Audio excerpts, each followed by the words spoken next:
Hello listeners. आप सुन रहे हैं यादें with Anju, poetries and stories जो आपको आपसे मिलवाती है। आज की कहानी का नाम है एक और मुद्दा।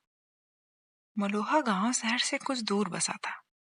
कुछ दूर या कहूँ बहुत दूर बसा था। इतनी दूर कि गांव की चीख पुकार शहर तक पहुंच ही नहीं पाती थी। ये वो गांव था जो शहर से अछूता और बेअसर था। पर आजकल कलयुग है भाई। सारे कलजुगे जुगाड़ू गांव तक पहुंच ही जाते हैं, गांव की आंच में रोटी सेकने। आज गांव के किसानों के खेत में रखी सोयाबीन की फसल में किसी ने आग लगा दी थी। फसल बचाने के चक्कर में दो आदमी भी झुलस गए थे, पर फसल सुबह तक राख हो चुकी थी। किसने किया होगा, क्यों किया होगा, पता नहीं था। पर शहर वालों को कोई मतलब नहीं था इससे। उनका ऑनलाइन ऑर्डर तो घर तक पहुंच ही रहे थे। त्योहारों की शॉपिंग चल ही रही थी। मॉल में सेल लगी हुई थी, साड़ी और गहने में भारी छूट मिल रही थी, अप्लायंसेस भी कम रेट में मिल रहे थे, मोबाइल में ऑफर्स थे। फसलों का धुआं भयंकर था, पर इतनी ऊंची लपटें भी नहीं फेंक पाया कि शहर की जगमगाहट को फीका कर पाए। और बात राख के ठंडे होने से पहले ही वहीं ठंडी हो गई।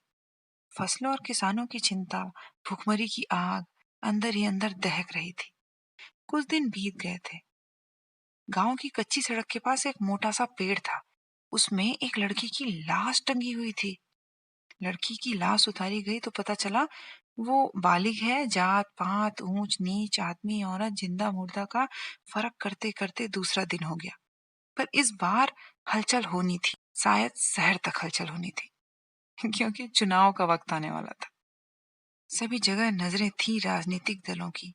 अभी लड़की की चिता की धुआं छटा ही नहीं था कि शहर की मोटर कारों का धुआं गांव में घर कर रहा था। सभी लोग गीली आंखों से, रूंधे गले से शोक प्रकट कर रहे थे। बड़े बड़े आश्वासन दिए जा रहे थे।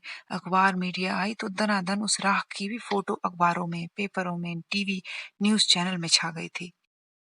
बेचारी, क्या होगा इन लोगों का, जैसी बातें करके अपनी अपनी चाय खत्म करके मोबाइल को उठाकर कईयों ने गेम खेला, कईयों ने चिट चैट की, कुछ ने सॉन्ग्स या मूवी देखे, या आजकल वो सीरीज आते हैं ना, वो देखकर अपना मन हल्का करने लगे शहर के लोग।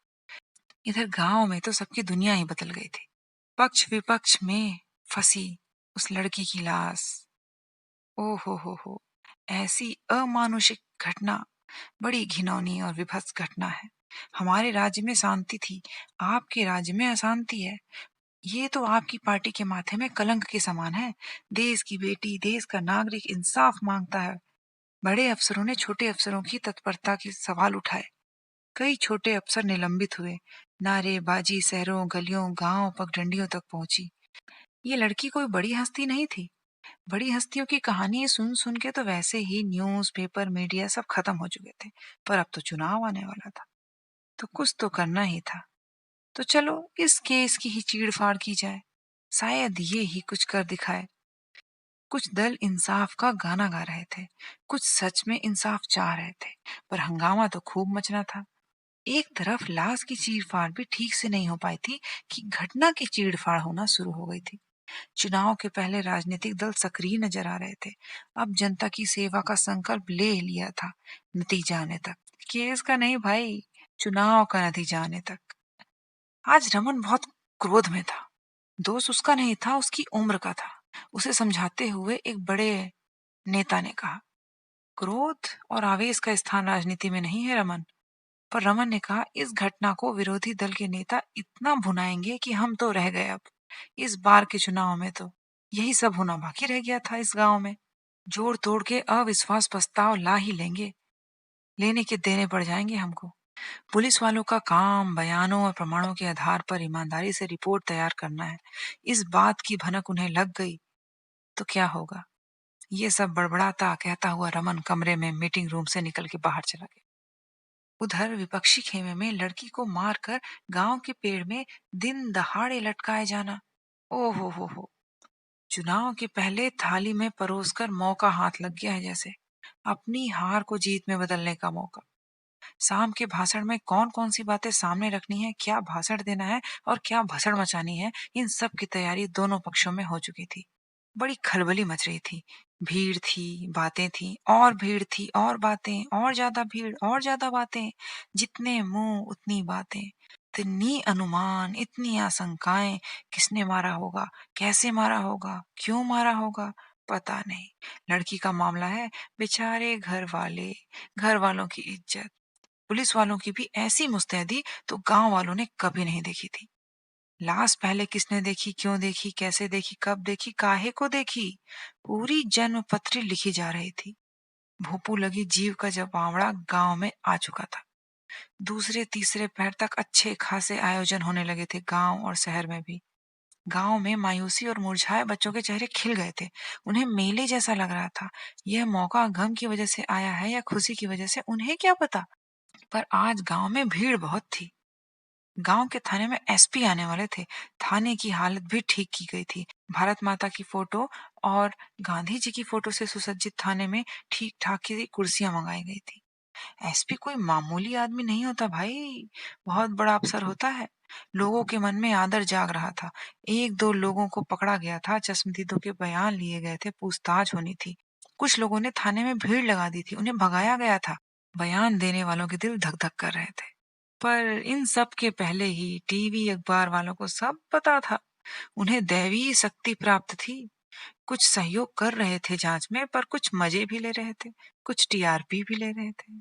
कैसी लड़की थी वो, पागल, आवारा, अकेली, इस बात को अंडरलाइन किया जाए। अच्छा, तो लड़की अकेली थी, घूमती रहती थी गांव में, पागल थी, कोई परिजन नहीं था उसका, उसकी तरफ से शोक मनाने के लिए कोई नहीं था। अच्छा अच्छा, विपक्ष पार्टी के नेता को एक खबरी से ये सब पता चला था, तो बस उसने भी अपना भाषण लिख लिया था। हम हैं देश की बेटी के साथ, हम हैं उसके परिजन, क्या हुआ था हमें पता लगाना ही होगा। हम अपने देश को सुरक्षित रखना चाहते हैं।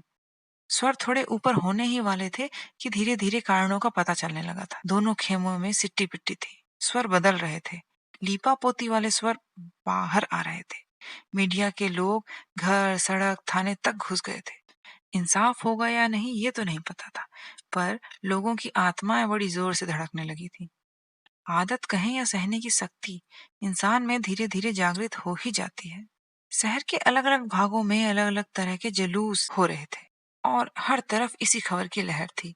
मीडिया, बीमारी, धोखाधड़ी, हत्या, डकैती, लूट, बलात्कार, न जाने क्या क्या हो, एक के बाद एक सब चल रहा था खबरों में। और अब बारी थी गांव में एक पेड़ पे लटकी इस लड़की की लाश की। भीतरी उबाल और बाहरी दबाव के बीच हर केस निकलता है, दहकता है, जलता है, और फिर खबर बन के बुझ जाता है। हर एक नाम से लेकर पहले तूफान मचता है, फिर तूफान सिमटकर आंखों में या आंसू के अंगारे बन जाता है, और फिर गुनाह होते हैं और बस होते चले जाते हैं, और मुद्दे बनते हैं और मुद्दे दबते जाते हैं।